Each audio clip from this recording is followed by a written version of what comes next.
Hello everyone out there. This is FD from Rolling with FD. And today we have a great candid conversation with Mike Jaspersen, the owner of Jaspy Sport Cars.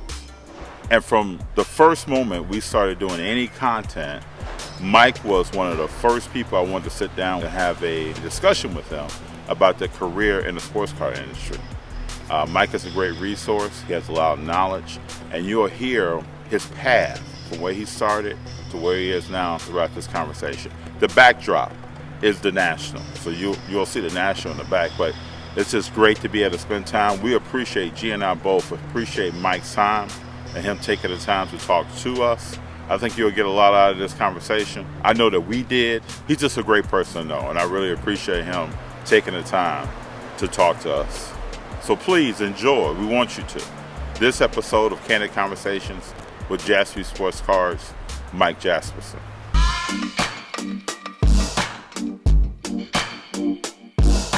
Jordan is the GOAT, period. So what's up with Russell Westbrook in the playoffs? Let's talk about that. Are you trying to tell me that Steph Curry is not top 10 all time? Hank Aaron, he's a giant. Who is Bo? LeBron over here talking about he's seeing 3 of everything? Come on, man. This is Candid Conversations with FD. All right, so I'm here with Mike, and Mike is the owner of Jaspy, like we told you about. I just want to ask him a few questions today about his career, his longevity, and owning a sports car store, what he sees in the market in the future, and what Jaspy's is going. So hello, Mike. Hi. How you doing, sir? Great. Thanks. Thank you for your time. Absolutely. So I wanted to start by asking you, when did you get in the hobby? What made you start collecting? Got 3 quick questions for you. Okay. And what made you want to start a sports car store? Well, I got in the hobby. My father was a collector. Okay. So he started in 1933 with the Gaudis. And he was sort of one of the early pioneers in the hobby. So he actually, in 1956, he had a little hobby newsletter called Sport Page. And he proposed a national convention in Chicago in 1956. All right. Man before his time. Man before his time, and I actually have the hobby paper. It said, national of 1956, but there wasn't enough interest. So it's trash. I started buying cards in 1963 when I first started collecting, and I saved all my cards. Okay. I didn't play with my cards. I had a deli owner next door where I lived, and he used to bring me these cheese boxes, Main Street cheese. And I would put all my cards in there. I would put the wrappers in there, and I would pull the box up. Now, and I saved everything. At that age, what made you save and not play with? But that was atypical at the time. Correct. Yeah, everybody played with their cards, but I think it's the influence of my father because he collected. Okay. So here I am looking at his cards and his autographs, and he took care of them. And he told me how to take care of them because these will be valuable. So that's that, and it was a great learning experience with my dad. I imagine it was. Yeah. My father was a big influence, so I can relate. Yeah. So now what made you, as you evolved in your career and mature, what made you want to become a card shop owner?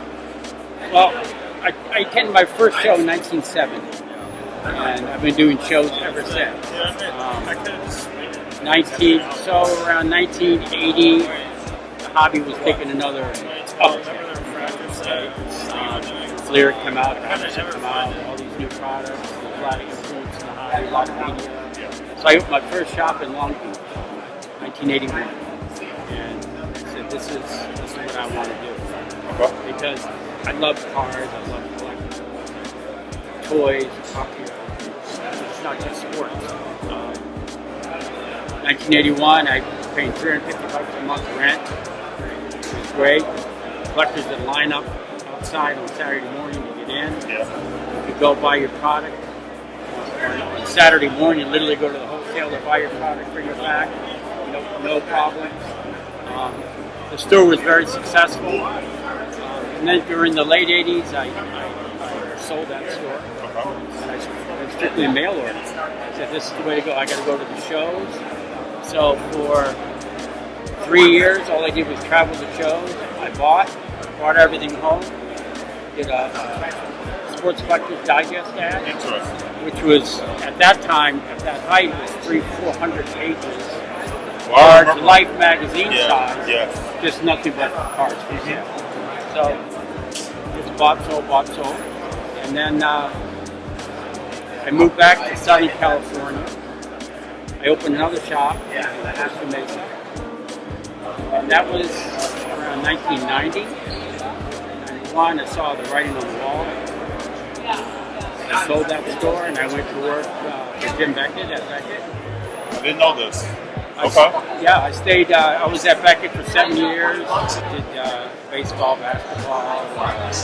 Started at Beckett.com, Beckett Grading, all that stuff. Oh, yeah. And then I got enticed to move to New York with my family and Beckett.com starting up. Okay.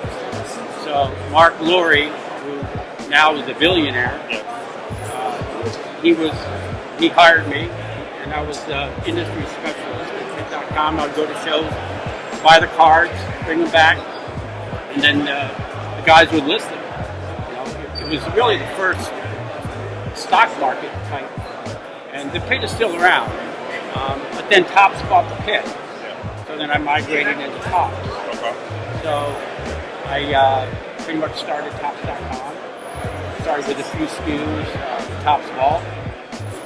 So the archive. So you've been on the cutting edge of innovation in the hobby and taking things more from a in-person view to a digital view throughout your career. Correct. So in the early 90s at Beckett, we used to gather our prices. The analysts would go around to the shows and they would talk to dealers, and that's how we price cards. Understood. We'd all sit in the room. There'd be 20 analysts sitting in the room. We haggling over the prices, and so you got one analyst that may have been in New York, another one that may have been in Chicago. Correct. Talking about the prices they saw cards. Everybody would travel to the show, and then we would also send the previous month's price guide to the shop owners, and we would call a markup. They would mark up their changes in prices, and we would bring all that information together, and that's how we did it. Well, in 92, 91, around 92, eBay came out, basically. So I remember we were sitting in there, and we got to look at eBay for pricing too. This is good online. It's the online market. Right? This could be the market. Yeah. And believe it or not, one of the guys, it's just a fad. There's always somebody. It's just a fad. G and I were talking about Toys R Us and what everything that happened on Toys R Us, and people not believing in the innovation of the internet playing a role. Right. I could imagine someone being in the room thinking that. Oh yeah. And so right then I knew this is all through my career I pivoted, and that's what you have to do. You can't just stay, because this market Ever changes all the time. So then I pivoted into that, and then after the pit, Topps, and then moved to California. I thought I was going to retire. My younger son Nick, he wanted. I like this case breaking stuff. Yeah, another step in the hobby. Of all the things, I saw that as something that's going to be the future. That's right. Digital. Yes. Once the iPhone came, all that. We tried to think about it. And I said, okay, let's do it. So we started in the garage. Nick and I just doing breaks. Nick would break, and I would do the store. It was sort of a small thing I never thought. Next thing you know, it's getting a little busier and a little busier. It took us a year before we could sell our first team spot direct. And that's because you had to get in front of more people so they could understand what was going on, educate the market. Exactly. I mean, 8 years ago, a lot of people were hesitant about case breaking. Yes. And you still have some people that weren't on the internet yet. And they weren't on the internet. That's right. Correct. Absolutely. Got a little bigger, and next we hired a couple of people, and so we had another breaker, Joe, who's been with us for almost 8 years. And breaking in the basement, it's getting a little busier all of a sudden, and sorting up on the kitchen table. And, it's a grassroots approach. Most people don't appreciate that. No, they don't. That's right. So wife pushed us out. You guys got to leave. You can't be here at midnight, 1, 2 a.m. sorting cards. So we got a small office.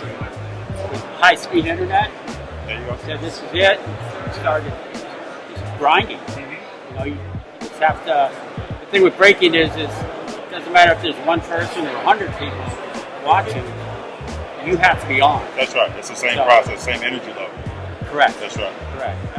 So then we outgrew that. Now we're in a 3,000 square foot store. In Very nice store. And organized. the breaking, and it's just phenomenal how far it's come since 1970. So what's your break schedule now? How often are you doing breaks? And then let the people know where they can view your breaks at. So we do breaks 7 days a week. Instagram at Jaspy's. We all personal breaks. YouTube is pace breaks. 7 days a week. Generally 3 to 12. Every day. It's great. So you talked a lot about kind of what led your business up to this point. What do you see in the market are the next steps in the house? It's still going to be digital. It's still going to be, case breaking. Everybody wants to be a case breaker now. So they go to Target, they get some views, and they go home. And a lot of YouTube content of people breaking cases. Absolutely. Yeah. Absolutely. So now that obviously all the new business coming in, all the platforms, Loop and What's Not and StockX, I mean, that is the future. It is. So I agree with that. If you don't get on board, you're going to be left behind. Everybody's gravitating toward that. And what's interesting is that we're right outside the break room here at the National. There are tables set up here that are breaking cards, giving contests, giving away cards. G and I walked by the other day. Yesterday they were breaking 2003 Topps Chrome, LeBron, Wade, rookies in there. They were about to break as we were walking by. Yeah. And this whole room is dedicated to it. And there's nothing more exciting than watching a case. Yes. I mean, it's a thrill, especially for pulling a big. Yeah, it's a big card. And Jaspy has a history of pulling big. What are some of the big cards that have been pulled out of the break? Well, we pulled Connor McDavid's jersey number rookie. Sold for $115,000. Yeah. I do believe we sold a LeBron 101 for I think about $140,000. Wasn't our card. It was So you broke card. it. Yeah. But I think the number one was a Trey Young, $185,000. When you're buying into a break and you buy the team and it's only $50, and you pull a card like that, It's a game changer. it's a life changer. Yeah. The person who bought the spot in the Conor McDavid, he drove up. He was from California. He drove to the store, looked at the card, and said, "Can you sell this one?" So we consigned it to an auction house. He came back to the store after the auction and said, "This is a life changer." And I was living very frugal. A lot of collectors have modest. Yeah. This is going to pay my daughter's college There you go. bill. There you go. And I was so happy. And so everybody out there knows, Mike just talked about other services that Jaspy's provides as far as getting cards graded and things like that as well.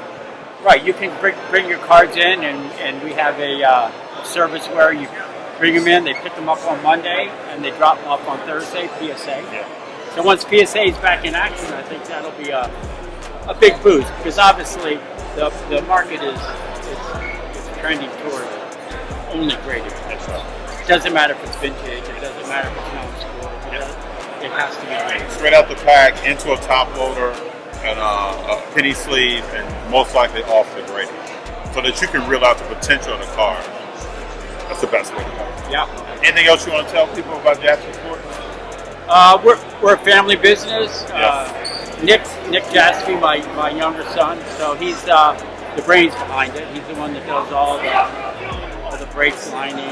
Very modest too. He just introduced himself, and I said, "I know who you are." He said he smirked and started laughing. Yeah. Very modest, Yeah. very nice guy. So it's awesome that he's a third generation collector, and in fact Jim Beckett came by yesterday. We talked a little bit, and he was very proud of it. Being that third generation. That's pretty cool. Yeah, very cool. And my daughter left her job at City Hall in LA. They closed it down, and now she's at Jaspy's. My wife is at Jaspy's. Beautiful.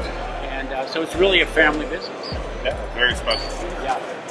G and I want to appreciate you for your time, giving us some time to talk about your history. and we connected before. And we also probably want to plan something with you later Absolutely. to come down and watch brakes. And Absolutely. Let's be a dot on the wall, watching see the process and what's going on. Yeah, that's awesome. So I really appreciate it. Thank you. Thank you very much. Thank you. Yeah.